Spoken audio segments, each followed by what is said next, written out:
Hello, I'm Stacy Badke, and our topic for our group collaboration was social media in education. My subtopic was the advantages and disadvantages of social media with middle school and high school students. After researching, I found more articles that talked about the disadvantages or risks of using social media within education, and I will start by talking about those. The first risk or disadvantage of using social media within education is safety. Many parents and teachers worry about leaving your digital footprint, and once your personal information is out there, it's going to permanently be out there. The second one is cyberbullying. This has been around for quite some time now, but a personal experience I've had is I coach softball, and one social media application that the girls use is called Snapchat. And within that, if somebody leaves you on red, that means that they are either mad or annoyed with you. And leaving you on red means that they opened up your message, but they did not respond. So it's not an aggressive form of cyberbullying, but it definitely is a way of expressing your feelings through social media. So I feel as if you're being targeted and they're bullying you. So I deal with a lot of that in the softball world, and I coach girls ages 15 through 18, so in the adolescent age. The third disadvantage is the concern of inappropriate use. There was one article that talked about how adolescents who have access to their phones and are able to use social media, they have a higher chance of using sexting. And so sexting is a big concern within the social media world.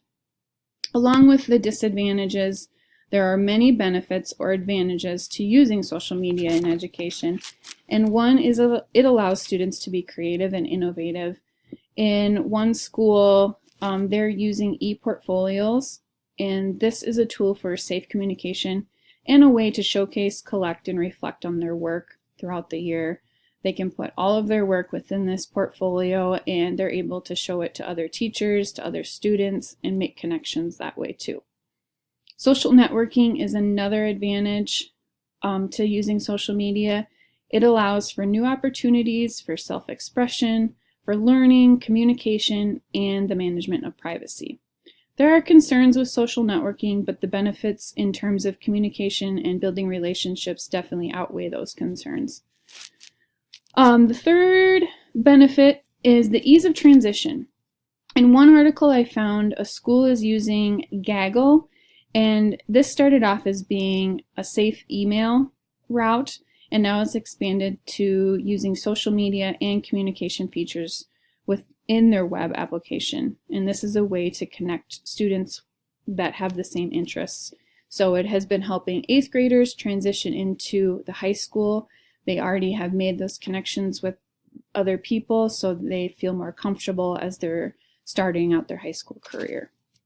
Number 4 is students have more motivation and engagement when they're using social media. They have more opportunity to explore and create, which makes it more enjoyable, so learning becomes more fun and efficient. Some takeaways that I had from this assignment was, for one, learning the risks and benefits of social media in education. I feel overall that if educators and teachers and parents are educated themselves on what social media can do and all the risks, and we're able to educate students and our children, then we will be fine with incorporating social media into education. My current role is going to be a high school counselor, and I'm very excited to incorporate a couple different social media applications this next year. And then collaborating with my group was great. I liked being able to read their articles.